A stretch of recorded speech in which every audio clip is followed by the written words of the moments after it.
No, that was going for gold. Ladles and gently spoons, here we are once again for our the last weekly update of the year. I'm going to call it now, Rich. I'm not doing one next week.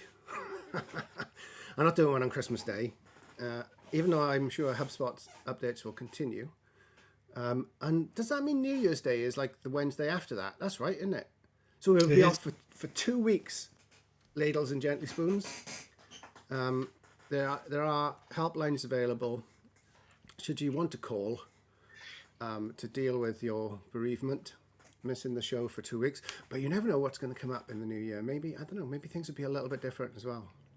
Something to look forward to. The other thing, Tony, is maybe people, if they really viewer try and vote really hard multiple times, maybe it will encourage us to do like a supplementary show. Yeah, that's what we want, kids. If you believe in Tony and Rich, clap your hands. And if you believe in the spirit of Christmas, leave a comment.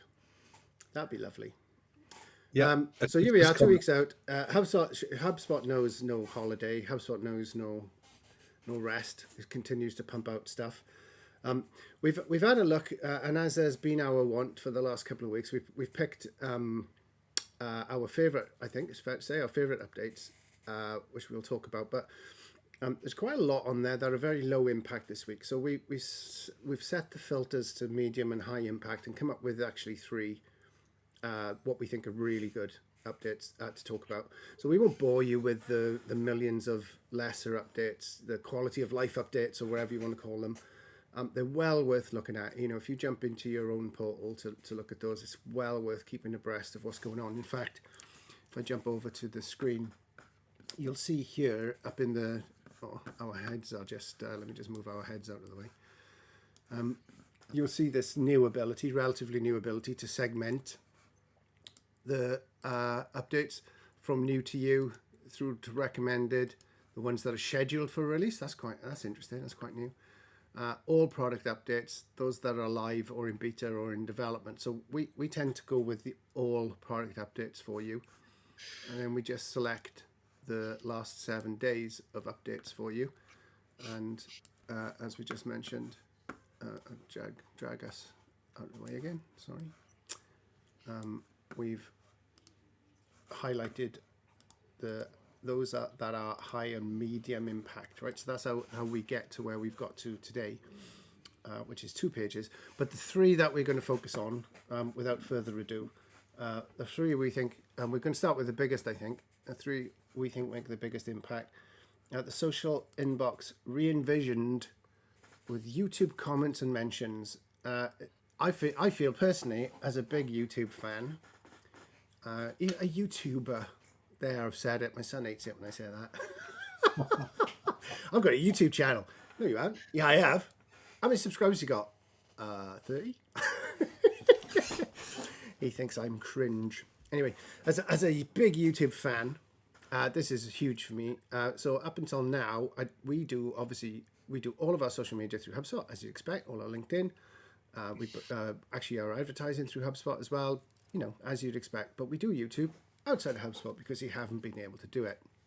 Now, if you look to connect an account in your social inbox, if you've got this is Pro and above, you'll see a little box to connect your YouTube channel, which is awesome. And not only that, but you'll now actually see YouTube comments and mentions from YouTube in HubSpot as well. Rich, we both got a bit excited about this. What are your thoughts on YouTube coming to HubSpot?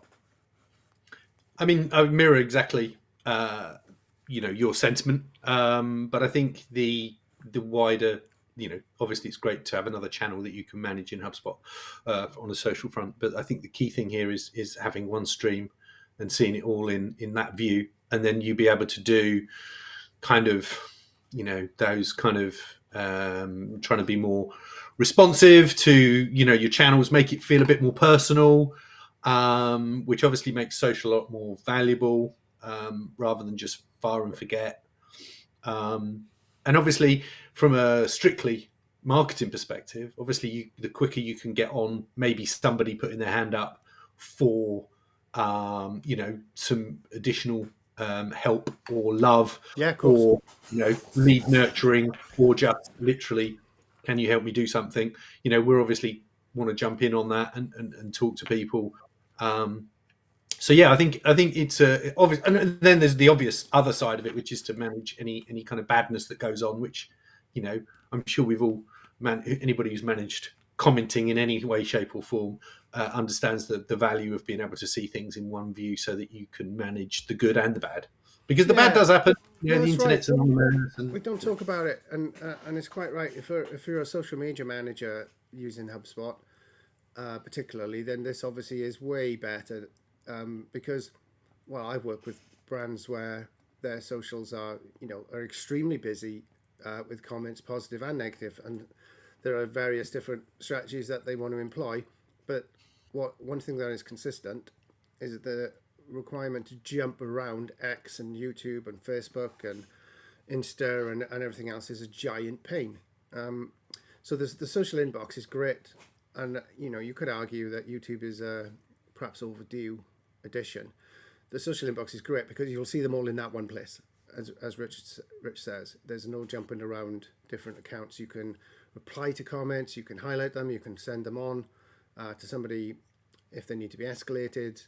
You can engage in a conversation with somebody. It's a fantastic bit of work, and I think YouTube's inclusion of YouTube is far overdue. So just respond to public social interactions. See the comments on your published posts. Post being a slightly different thing on YouTube to an actual video.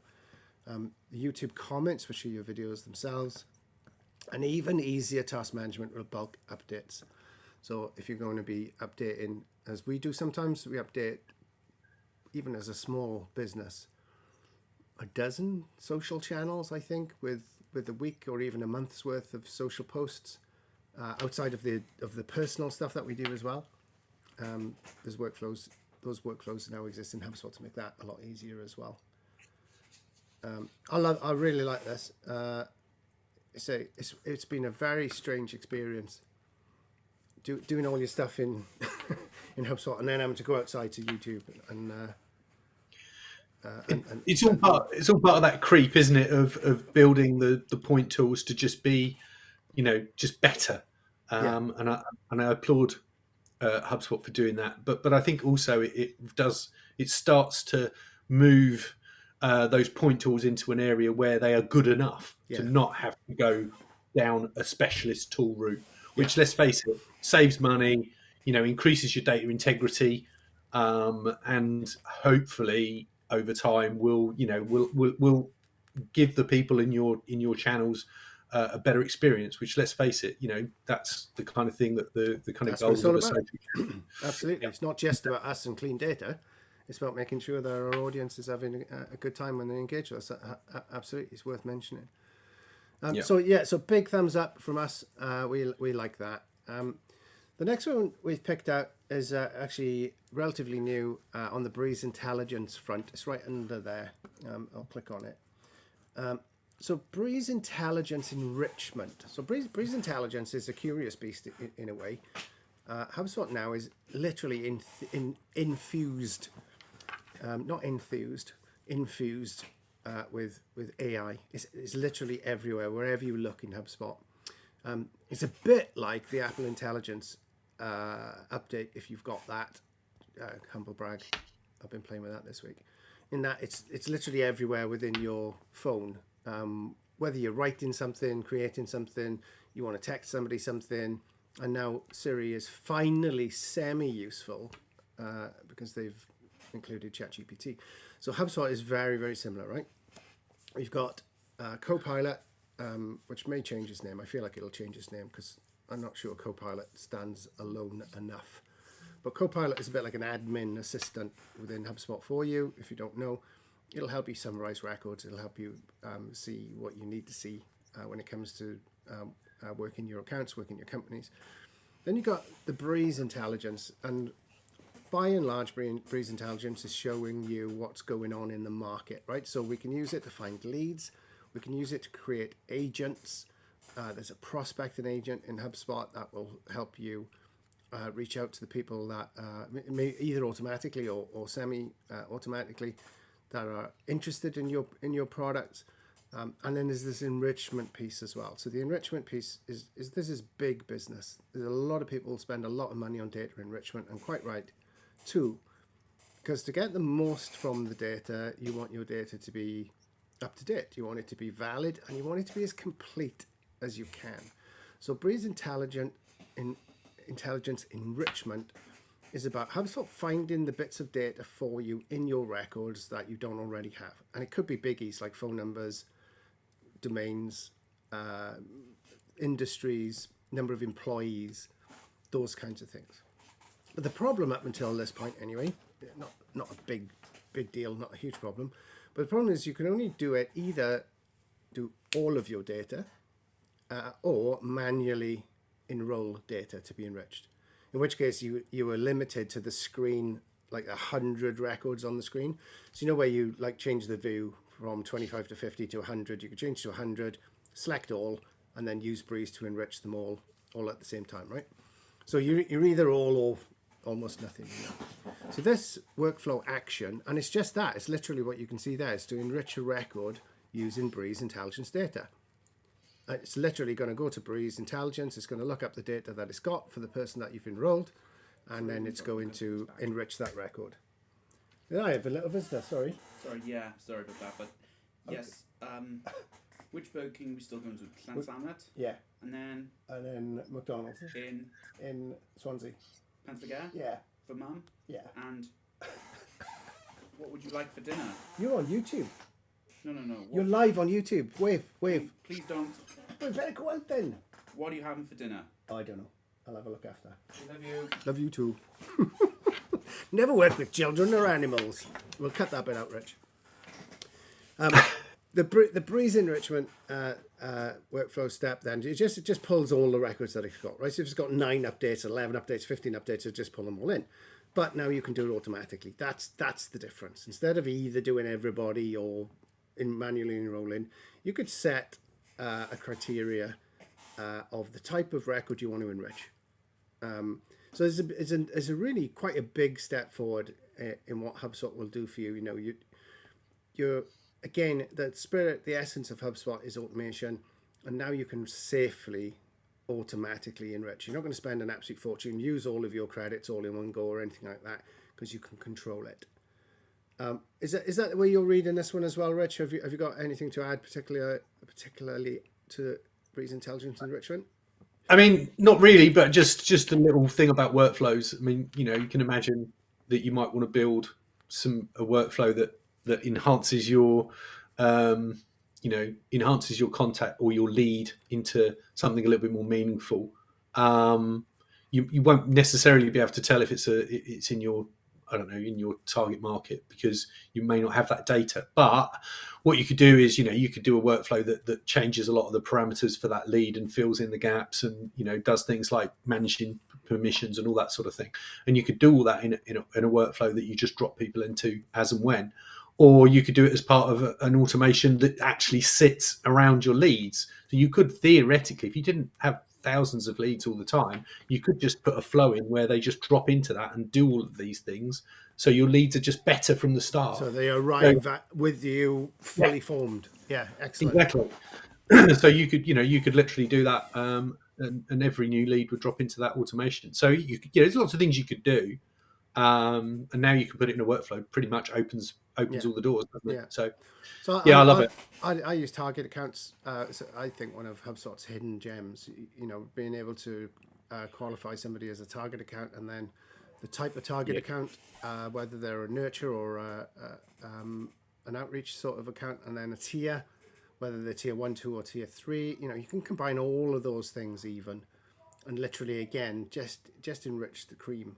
Which could be a lot of records. You could, you know, if you've got lots of people in your sales team, but the joy of it is you're only enriching the ones that are valuable to you, or at least enriching the ones that are most valuable first. Well, if you weren't too bothered about like spending a few creds doing this, you could do a workflow that sounds something like this. You know, you drop them through the enrichment process, and then trigger more checks and balances in order to then say if they're in your target market, Yeah. or where you should put them in your priority. Nice. Whether it's a hot lead or just a lead or whatever. Yeah. We could use that data to establish that. Good point. So you could, if you're using lead scoring, for instance, and one of your criteria is industry, for instance, or company size, or any of those sorts of things, then your enrichment is filling that data in the first place to give a more valid lead score to the companies that are in your database. Yeah, really, that's a good shout. Really nice use case. I like that. Not everybody's getting thousands of leads, and having to qualify them. No. Because obviously different horses for different courses. At the end of the day, if you are a small business and you're running, I don't know, let's say 30, 40 leads a month, a couple a day, then you might want to build a process that sounds like this, because that would be a useful use of like the odd credit here and there. So I think that could be a good way of using it. Yeah, no, agreed. So we're agreed on another biggie there. We're impressed with that one. And the final one is a little bit out of. So we've covered marketing and sales. Let's look at Service Hub quickly, and look at the Helpdesk Summary Tab. So just a bit of context again, as I again move myself off camera.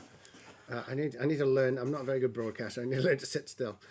The Helpdesk I think is the Zendesk killer, right? So a lot of businesses we deal with, they're on Sales Hub, Marketing Hub, and Zendesk.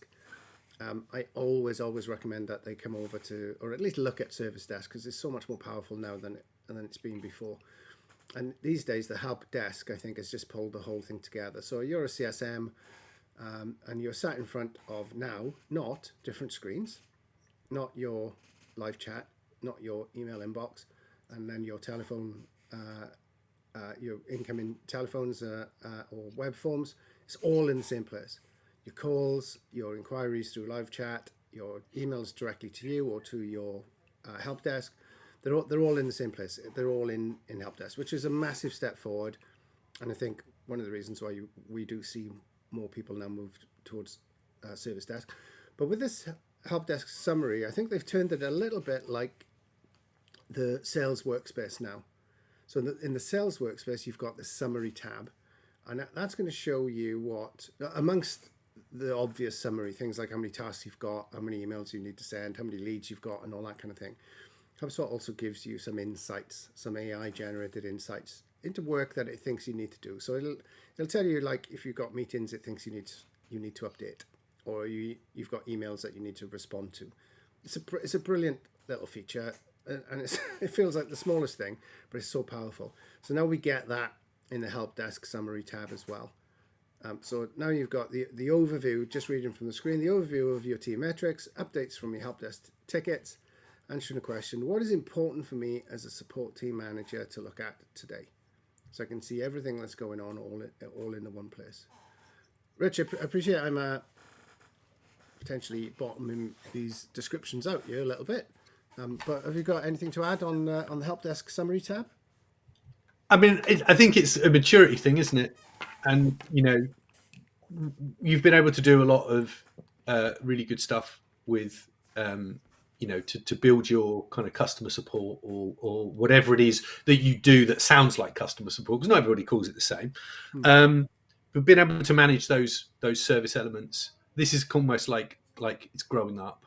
It's kind of got these screens now, instead of it just being about the functionality, literally being able to do a ticket, manage a ticket, blah blah blah. Now it's almost like, well, we've got those things covered off, and now we're going up another gear, and we're giving you now, this is more of a management tool, which if you imagine running a team, this would be valuable or invaluable actually.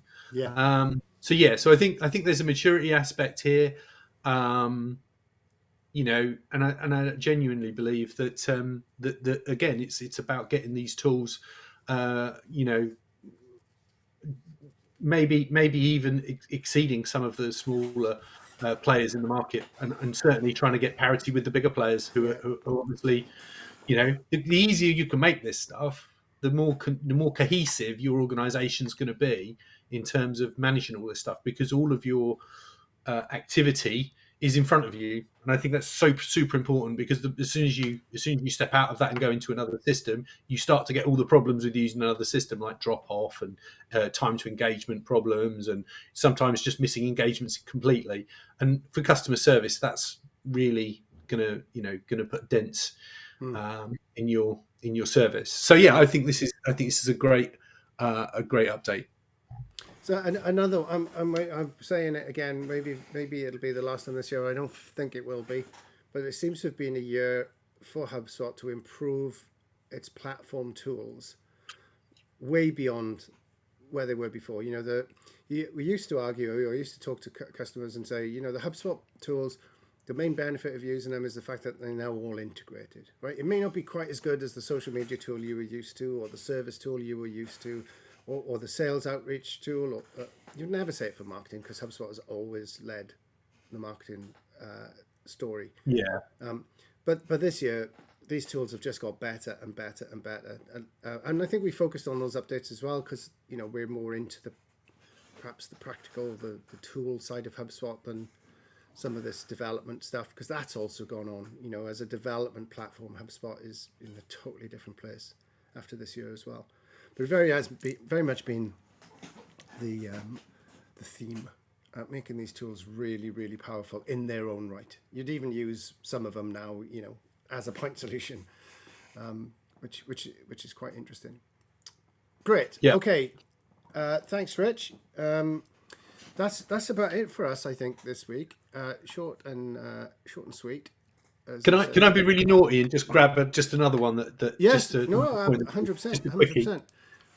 So there is the audience just breathed a massive sigh of relief that we're staying on for another 5 minutes. Fantastic. Let's do it. Well, we've got a comment coming through. We got a comment. No, we haven't.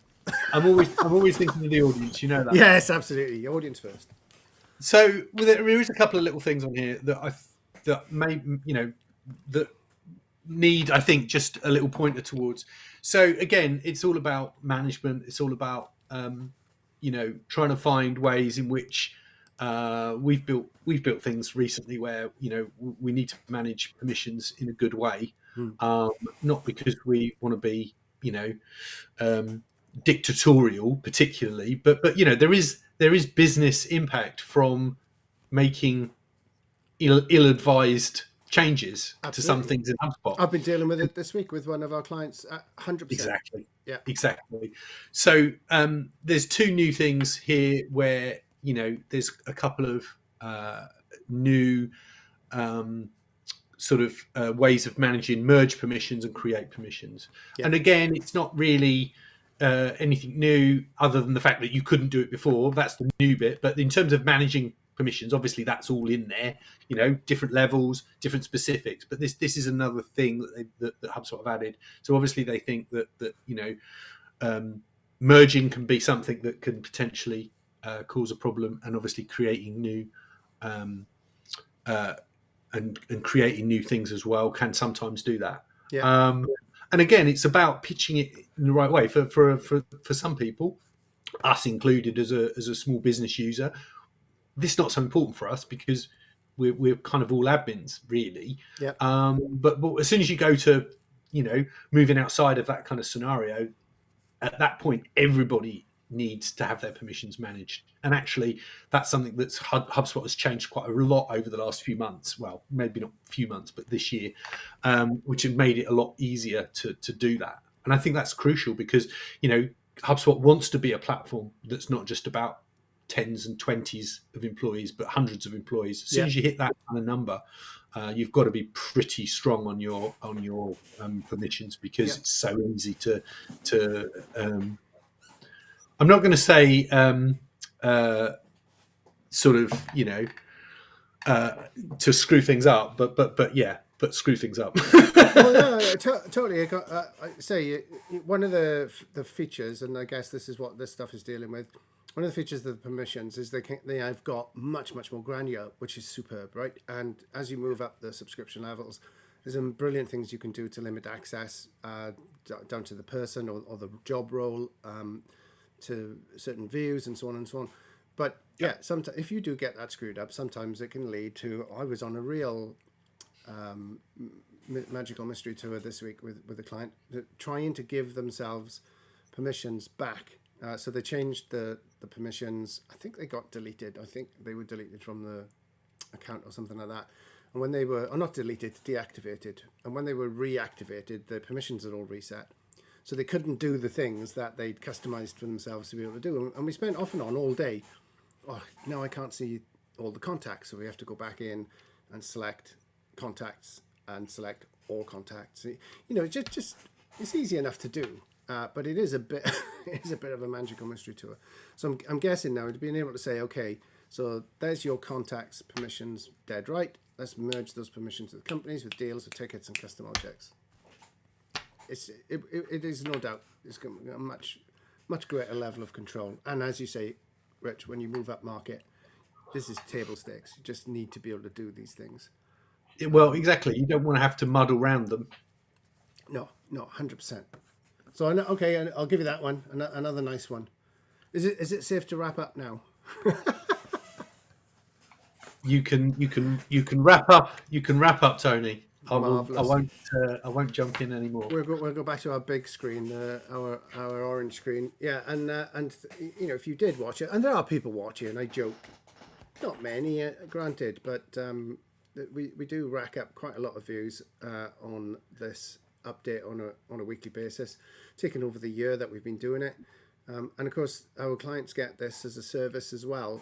So these HubSpot updates not only go to you, the masses, through broadcast media, but they're going into our super stacks. They go to our clients, so they get these updates delivered fresh every week to see what's going on in their HubSpot. So yeah, we appreciate the support that we've had this year. Love to see likes, love to see comments and things. Let us know what we could be doing better. But I think we're gonna take a week and week or two, and we're gonna think about what this show will look like next year. So hopefully you'll get to join us next year and see a bit of a revamp, something a bit more interesting, a bit more exciting. But in the meantime, as is timely for this time of the year, have a brilliant break if you're having one. Have a brilliant Christmas if you're having one. Have a brilliant time if you're not having Christmas. And have an amazing New Year. And we'll see you then in the first week of January. Thank you very much, everybody. Say thanks, Rich. Say thanks, Rich. Hey, I love it. It's like we're wasted. We're wasted. We should be on stage. See you all again soon. Next year, I think. Yeah.